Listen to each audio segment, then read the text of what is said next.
세 번째 시간은 아니고 다섯 번째 시간인가요? 그 칼빈의 5대 강령 부분에서 제일 첫 번째 은혜의 교리가 전적인 타락, 두 번째가 무조건적인 선택이었고, 오늘 특별 구속, 제한 속죄라고 그렇게 부르는데요.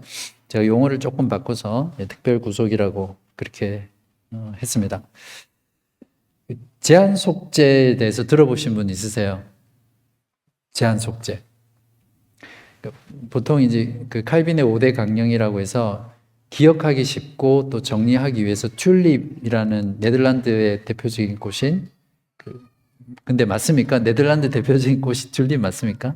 네, 그래서 TULIP로 약자를 따서 그렇게 정의를 하고 있는데 다른 거는 그래도 다 괜찮은데 이 제한 속죄 리미티드 어톤먼트라는 이 교리는 이 용어가 가지고 있는 좀 그것 때문에 오해를 많이 받고 있는 부분이거든요. 그래서 요즘은 제한 속죄보다는 한정 구속, 한정 속죄 아니면 특별 구속이나 특별 속죄 이렇게 많이 쓰려고 합니다. 칼빈주의 내에서도. 이 교리의 핵심은 차근차근 또 설명을 하겠지만 예수님께서 누구를 위해 죽으셨나라는 거거든요. 이 질문에 대한 답이 이제 제한 속죄와 또 거기에 반대하는 여러 가지 이제 교리들인데 한번 저를 한번 보시고요. 답해 주십시오. 예수님은 누구를 위해 죽으셨습니까?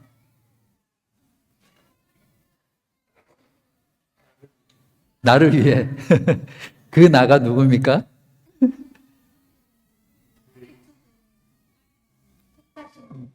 창세전에 택하신 자들. 네. 예수님은 창세전에 택하신 자들을 위해서 죽으셨다. 또 나를 위해 죽으셨고 네. 또 다른 경우가 있습니까? 다른 생각? 네, 이러한 교훈이 크게 죄인을 위해 죽으셨다. 네. 또 있습니까?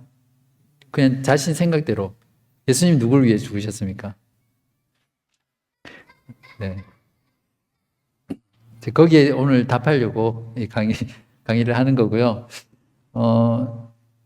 크게는 거기 적어 놓은 것처럼 모든 사람을 위해서 죽으셨거나 아니면 이란 집사님이 말씀하신 대로 하나님께서 구원하기로 택하신 사람. 우리 지난번 교리 때 무조건 선택해서 하나님께서는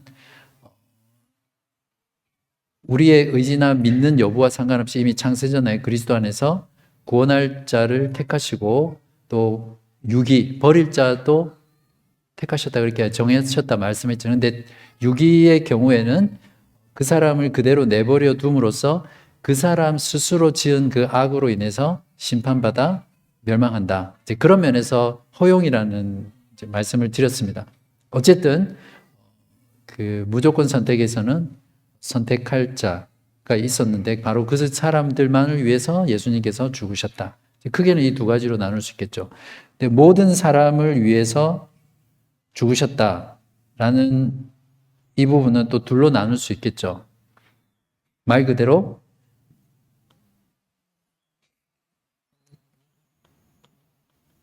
정말 말 그대로 모든 사람을 위해서. 이거는 보편 구원이라고 하죠.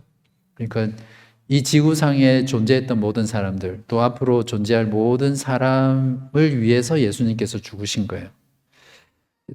또 하나 모든 사람을 위해서 죽으셨다고 할 때는 어떤 부류가 있습니까? 모든 사람을 위해 죽으셨지만 모든 사람이 다 예수를 믿고 구원을 받는 건 아니잖아요. 그러니까 모든 사람을 위해 죽으셨지만 그 중에 믿을 사람. 네. 그러니까 모든 사람을 위해 죽으셨지만 그 중에 모두가 구원받는 게 아니라 일부가 믿게 된다. 이제 이거는 사실은 그냥 이 모든 사람을 위해 죽은 사람의 두 가지 부류라고 할 수 있겠죠. 조금 더 뒤에서 자세히 하고요. 자, 그래서 이걸 조금 더 좀 용어를 정리하면 실제로 예수님이 십자가에 죽으셨어요. 그죠? 아까 죄인을 위해서 죽으셨다고 했는데 실제로 죽으셨을 때 무엇을 성취하셨나? 라는 문제로 바꿔서 설명할 수 있고요. 이걸 조금 신학이라는 말을 쓰기가 이게 죄송하지만 신학적으로 이렇게 말씀하는 게 참 그런 시대 같아요. 신학적으로 속죄의 범위다 이렇게 표현합니다. The extent of the atonement, Christ's atonement 이렇게 부르는데 이 부분은 그냥 완전히 이해가 안 되시면 그냥 넘어가시면 되고요. 아무튼 이 제한 속죄라는 이 교리는 예수님께서 누구를 위해 죽으셨나, 그리고 예수님께서는 그 죽음을 통해서 실제로 무엇을 성취하셨나에 대한 답을 주는 교리죠. 자, 제한 속죄라는 교리를 제가 아까 한정 속죄 또는 특별 구속 이런 것들로 바꿔서 쓰는 게 좋다 이렇게 말씀을 드렸고요. 그냥 영어로만 말씀을 드리면 제한 속죄는 L, Limited Atonement. 그냥 용어가 주는 뉘앙스는 그냥 말 그대로 예수님의 속죄가 뭔가 제한적이다 이런 의미가 있죠. 자, 그래서 이걸 이제 오해를 불러일으키는 부분이 뭐냐면 예수님의 속죄는 모든 사람을 구원할 만한 능력이 없다 이렇게 생각을 하는 거예요. 그 능력 자체가 부족하다고 생각하는 거죠.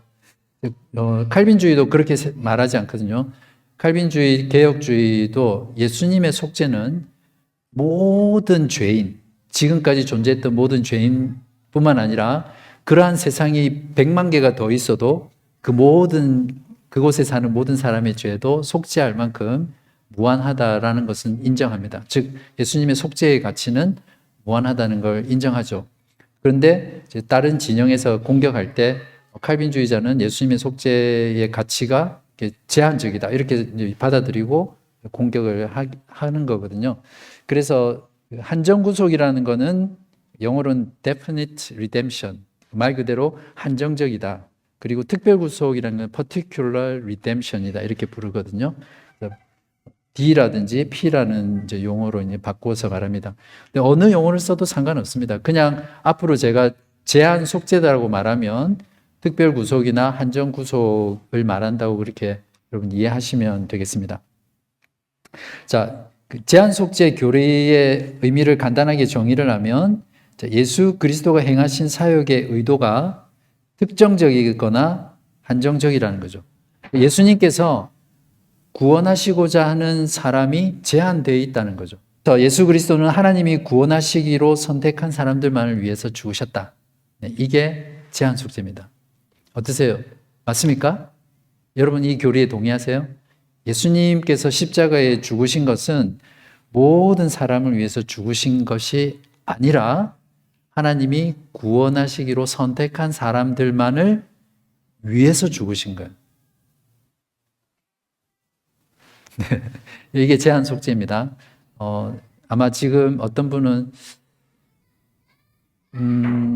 쉽게 동의가 안 된다 이런 생각하시는 분도 계시고 예수님이 죽으신 분은 모든 인류를 위해 죽으신 거 아닌가 그렇게 막연히 생각하시는 분들이 계신데 이 강의가 끝날 때쯤 되면 이 제한 속죄 교리가 성경적 교리라는 것을 마음가운데 깊이 확신하고 충만한 가슴으로 돌아갈 수 있도록 만드는 게 제 목표입니다. 제한 속죄를 부정하면요 지난 4주 동안 했던 전적 타락, 전적 무능. 그러니까 인간은 구원을 위해서 전적으로 무능하다는 거죠. 전적으로 타락했다는 거죠. 그래서 하나님의 은혜, 하나님의 그 개입이 없이는 그 누구도 구원 얻을 수 없다는 그 교리, 그리고 우리의 선행, 우리의 믿음조차도 우리가 구원받을 만한 근거가 아니라 하나님께서 자유로운 하나님의 의지로 구원할 자와 구원받지 못할 자를 미리 예정하시고 선택하셨다. 이것이 이제 두 번째 무조건적인 선택 교리잖아요. 그래서 결론적으로 이 두 가지 교리를 하나로 말하면 하나님의 은혜로만 설명할 수 있는 거죠. 그래서 은혜의 교리다. 복음의 은혜의 교리다 설명하는데 이 세 번째 교리도 결국에는 은혜의 교리를 말하는 거거든요. 이 세 번째를 부인하면 앞에 첫 번째, 두 번째 교리가 다 틀려져요. 맞습니까? 그래서 앞으로 또 두 가지 더 교리를 하겠지만 이 5가지 모든 교리는 서로 연결되어 있습니다. 그래서 어느 하나는 부정하면 다른 나머지 네 가지를 다 부정하게 되는 거예요. 다 부정하지는 않더라도 그 교리 자체가 안 맞게 되는 거죠. 5가지 교리를 칼빈의 5대 강령이라고 부르고 칼빈주의 구원에 관한 5대 칼빈주의 교리다라고 부르는데 이 세 번째 제한 속죄를 못 받아들이는 거예요. 그리스도께서 모든 사람을 위해서 죽으셨지 어떻게 선택하신 사람만을 위해서 죽으셨나. 제가 그걸 못 받아들이는 사람이 어떻게 주장하냐면 나는 칼빈주의 4대 강령을 믿는 사람이다. 그래서 영어로는 4포인트 칼빈니스트 이렇게 불러요. 그러니까 이 세 번째 제한 속죄는 빼고 나머지 4가지 교리만을 다 받아들이는 거죠.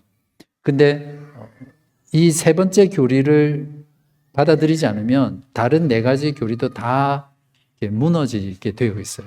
이 5가지 은혜의 교리가 서로 연결되어 있기 때문에 그래요. 자, 그러면 오늘날 지금 현대 기독교 내에서 또 교회나 신자들 속에서 이 세 번째 교리에 대한 입장이나 경향들이 어떤 건지를 말씀을 드리면 결론적으로 소수입니다. 종교개혁 이후에 소위 말하는 개혁 신앙이 이렇게 흘러가면서 만들어진 이 제한 속죄 교리에 대한 부분들은 지금 시대는 아주 소수 진영만이 이 교리를 받아들이는 교회, 교단, 교파, 신자들이 상대적으로 작다는 겁니다. 그래서 어떤 면에서는 참 안타까운 부분들이죠. 개혁주의에서 받아들이는 제한 속죄 교리는 예수님은 성부께서 성자에게 주신 자들만을 위해 죽으셨고, 사실은 이 부분이 요한복음 10장이나 요한복음 내도록 보면 이 내용이 나와요.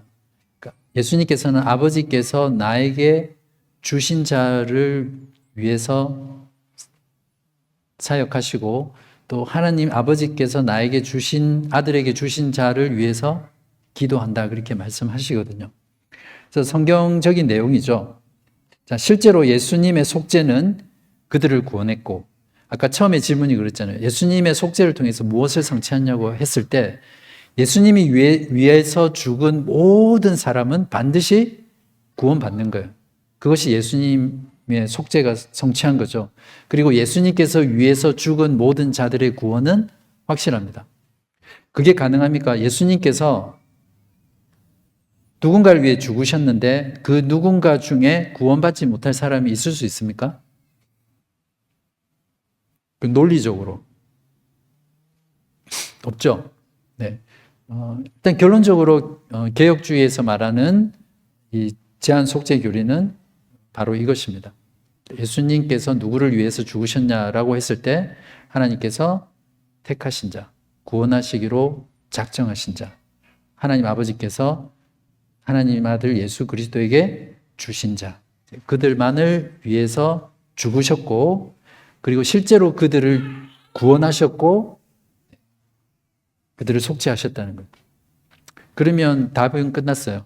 근데 뒤에 나오는 모든 내용들은 이것이 왜 성경적인가?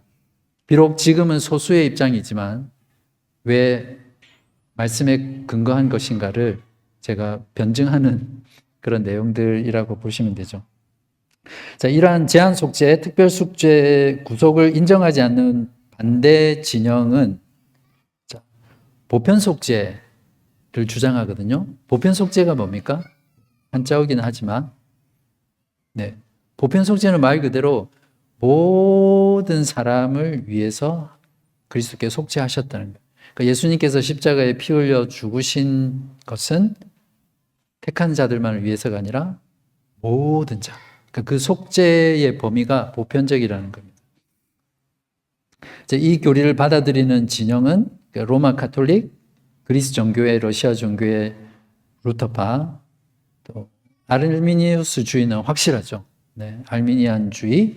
또 그래서 이 알미니안주의의 영향을 받은 전부 다라고는 할 수 없겠지만 요즘은 교단이나 교파에 따라서가 아니라 그 목회자 한 사람 한 사람이 어떤 신학을 가지고 있느냐에 따라서 다르기 때문에 어떤 특정한 교파가 다 그렇다고 말할 수는 없지만 대체로 알미니안주의자인 감리교라든지 성결교라든지 오순절 계통이라든지 나사렛, 구세군, 네, 이런 교단과 교회들이 알미니안 신학의 영향을 많이 받고 있기 때문에 개인적으로 보면 다를 수는 있지만 전반적으로 이 보편 속죄를 믿고 있고 주장하고 있습니다.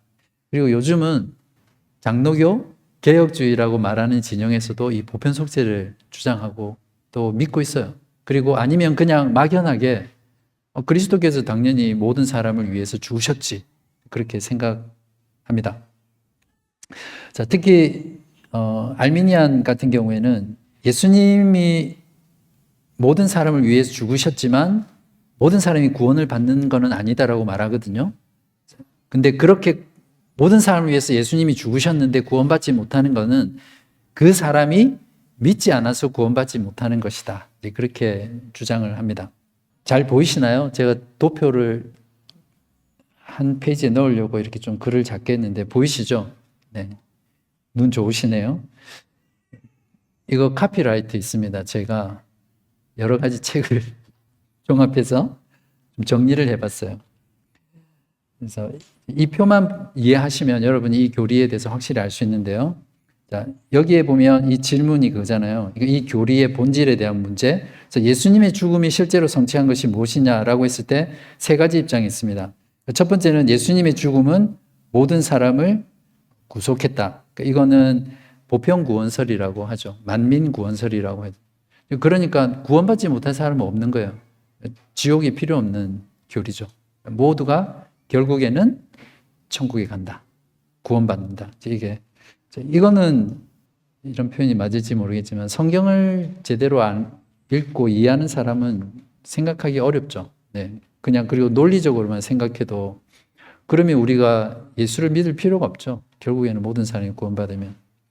자, 두 번째 입장은 예수님의 죽음은 모든 사람의 속죄, 자, 이게 중요합니다. 모든 사람의 구원이나 속죄를 가능하게 했다.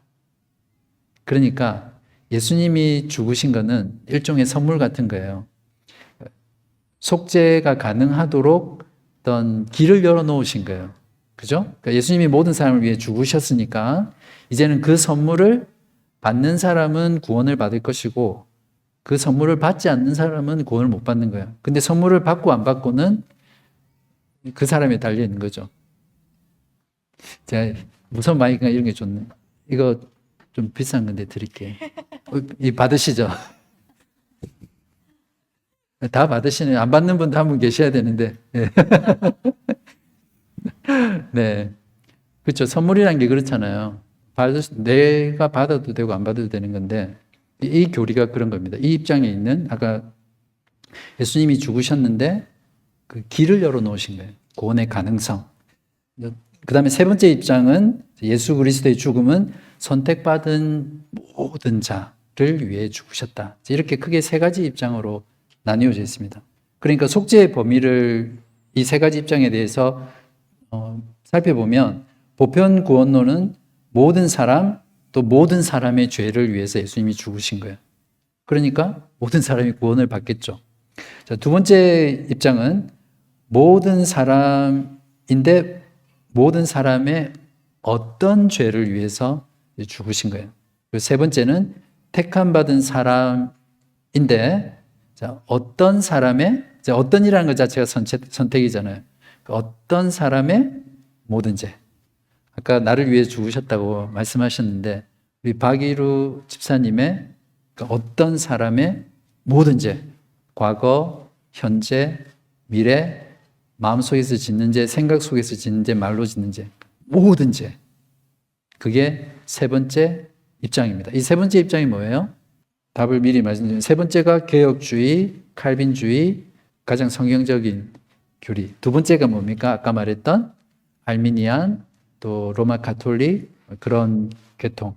그다음에 첫 번째는 만민구원설이라고 해서 이제 그쪽의 입장입니다. 그러니까 우리는 계속해서 이 네 번째 입장을 이제 변호하는 이제 그런 내용들을 할 텐데, 그래서 예수님의 속죄의 가치는 보편 구원설의 경우에는 무한하죠. 모든 사람이 죽으셨으니까. 또 두 번째도 마찬가지입니다. 세 번째도 마찬가지죠. 그래서 속죄의 가치에 있어서는 어떤 입장이든 다 동일합니다. 서로 의견이 다르지 않습니다. 근데 속죄의 효과에 있어서는 다르죠. 그래서 보편 구원론자들은 예수님의 속죄는 모든 사람을 위한 것이었고, 알미니안 쪽은 믿는 자, 모든 사람을 위해 죽으셨지만 실제로 그 예수님이 성취하신 것은 예수님을 믿는 자에게만 적용이 되는 거예요. 효력이 발생하는 거죠. 그래서 속죄의 범위는 믿는 자에게 제한되는 겁니다. 근데 예수님이 죽으신 것은 모든 사람. 그에 반해서 제한 속죄는, 그러니까 개혁주의 진영에서는 예수님의 속죄는 택한 사람에게만 효력이 있는 거죠. 그러니까 택한 사람만을 위해서 죽으셨고 그 죽으신 모든 사람에게 그 효력이 미치는 거다. 성경의 예와 근거가 있는데요. 이 부분은 다음 주에 한 번 더 해서, 다음 주에는 성경에 보면 하나님이 모든 사람을 구원하기 원하신다. 또 모든 사람을 위해서 죽으셨다. 이런 표현들이 있어요. 성경의 구절들 보면. 그래서 이 반대자들은 그 구절을 가지고 예수님은 모든 사람을 위해 죽으셨다는 주장하거든요. 근데 그것에 대해서 반대 변증하는 부분을 이제 다음 시간에 할 겁니다. 그러니까 성경을 가지고, 그래서 거기까지 해야 여러분이 이 교리에 대해서 완전히 이해를 할 수 있게 되는데, 자, 이 부분은 벌써 제가 설명을 했죠. 앞에서. 네. 그래서 첫 번째 입장은 오리기네스, 이 부분 다룰 필요가 있을지 모르겠지만 칼바르트 아세요, 여러분? 칼바르트. 네. 그냥 설명만 드릴게요. 신정통주의라고 들어보셨습니까? 제가 교회사 강의한 것 중에 제일 마지막 강의에 보면 근대 교회사 부분이 있어요.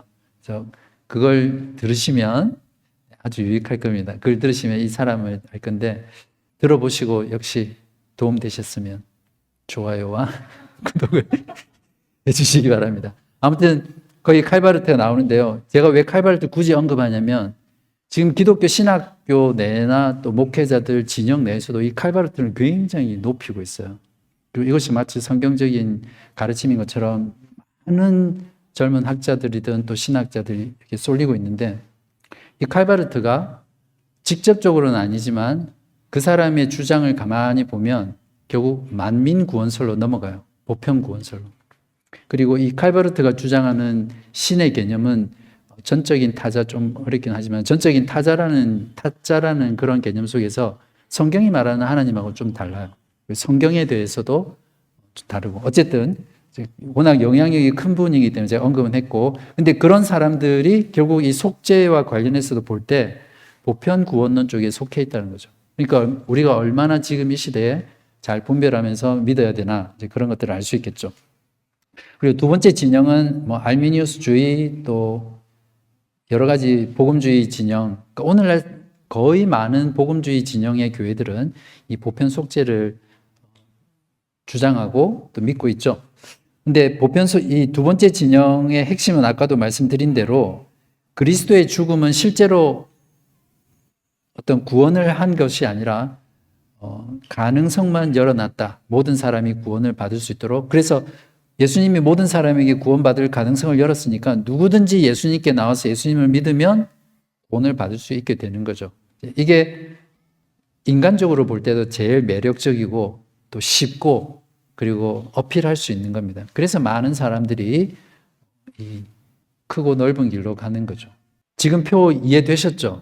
네. 이 표만 이해되면 집에 가셔도 됩니다.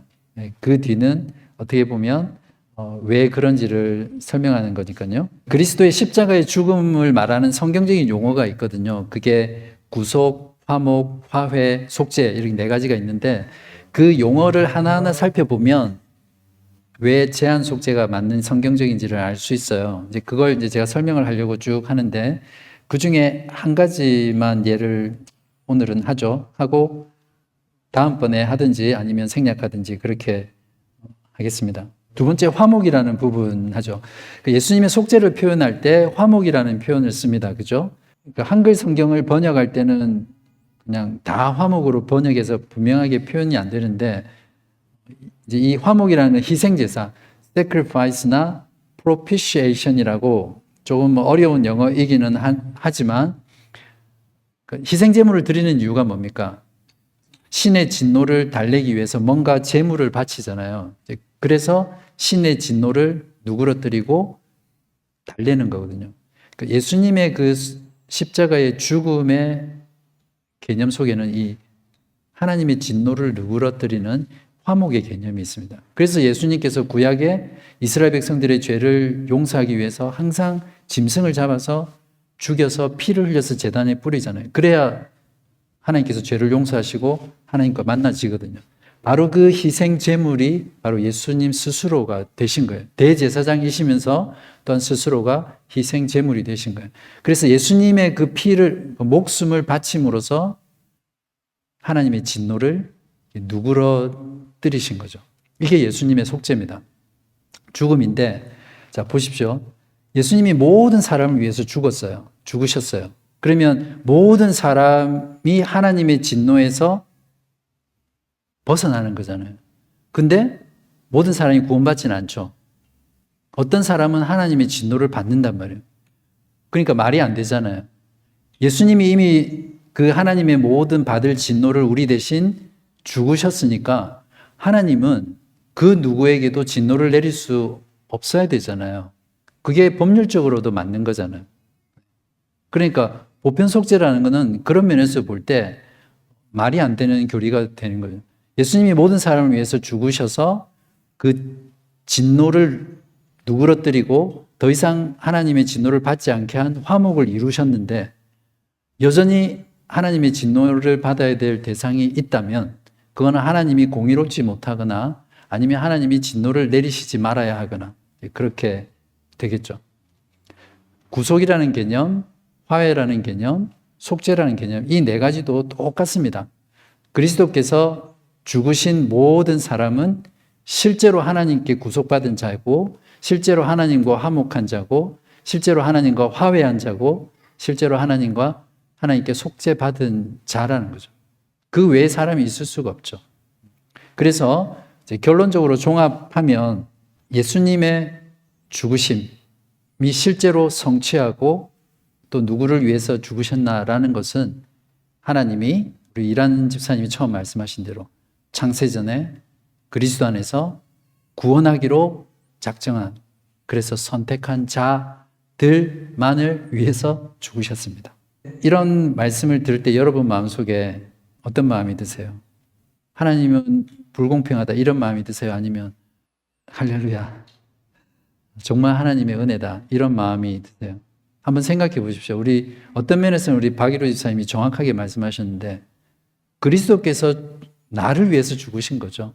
하나님께서 택하신 그 자를 위해서 죽으셨고 나를 위해 죽으셨기 때문에 나는 반드시 하나님과 이미 구속받은 존재고 화목한 존재고 화해받은 존재고 죄사함 받은 존재. 그래서 나의 구원은 확실하고 안전하다. 이것이 예수님께서 택한 자만을 위해서 죽으신 그 속죄의 교리 때문에 확신할 수 있는 겁니다.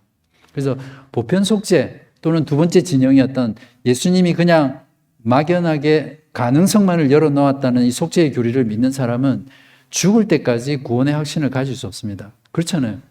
내 자신이 어떨 때는 믿음이 없을 때가 있고 또 믿다가 믿지 않는 기간도 있는 거고 그러니까 결국 모든 구원의 결국 확신은 내 자신에게 달려있다 보니까 구원의 확신을 가질 수 없는 거죠. 결론을 내겠습니다. 보편 속죄를 주장하는 오늘날 많은 기독교 진영, 복음주의 진영에서 서 있는 그 입장, 즉 보편 속죄를 계속해서 주장하고 또 그 가운데 있다 보면 자연스럽게 보편 구원으로 이렇게 넘어갑니다. 그 실제로 역사가 그렇고요. 뭐 이런 부분까지 자세히 설명은 드릴 수 없지만, 그래서 이 보편 구원으로 넘어가면서 종교 통합 운동이라는 게 일어나죠.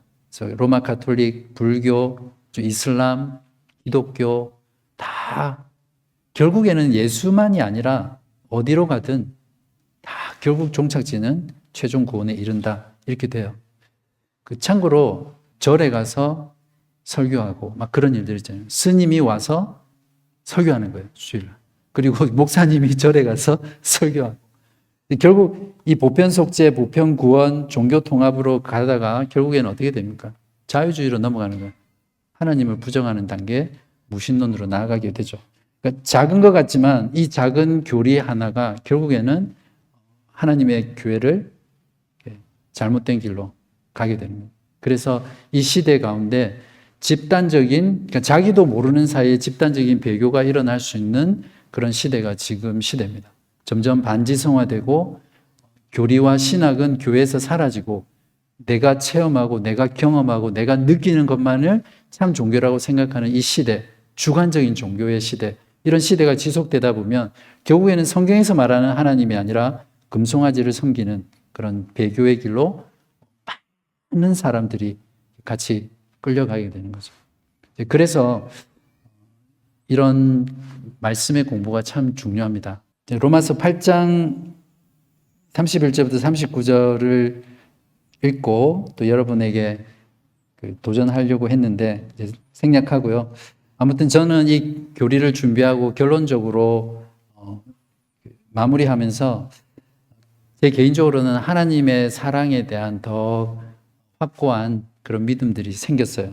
그래서 하나님께서 나를 이렇게 사랑하셨구나, 이것들을 더 깊이 깨닫게 되니까 이 땅을 살아가면서 더 큰 사랑, 또 더 큰 은혜, 또 더 큰 감사, 이런 삶 가운데 나아갈 수 있고요. 오늘 설교 시간에 나눴던 것처럼 내가 정말 사랑했던 것 내려놓을 수 있고, 또 내가 주인 삼았던 그런 것들을 쉽지는 않겠지만 내려놓고 싶다, 내려놓고 주님을 따라야겠다, 이런 마음들이 더 많이 들었습니다. 여러분은 어떠셨어요? 제가 기도하겠습니다. 하나님 아버지, 감사합니다. 예수 그리스도께서 나를 위해 죽으셨다는 이 놀라운 은혜의 교리들을 저희가 배우면서 하나님께 감사와 찬송을 올려드릴 수밖에 없음을 고백합니다. 비록 이 세상의 기독교 속에서 소수의 입장이지만 이것이 가장 성경적이고, 또 예수님께서 죽으신 모든 사람들은 반드시 하나님 아버지께 용서받으며 또 구속받고 화목하고 화해로운 그런 평화로운 관계를 이루게 됐다는 그 사실 앞에서 우리가 감사와 찬송을 돌려드릴 수밖에 없음을 고백합니다.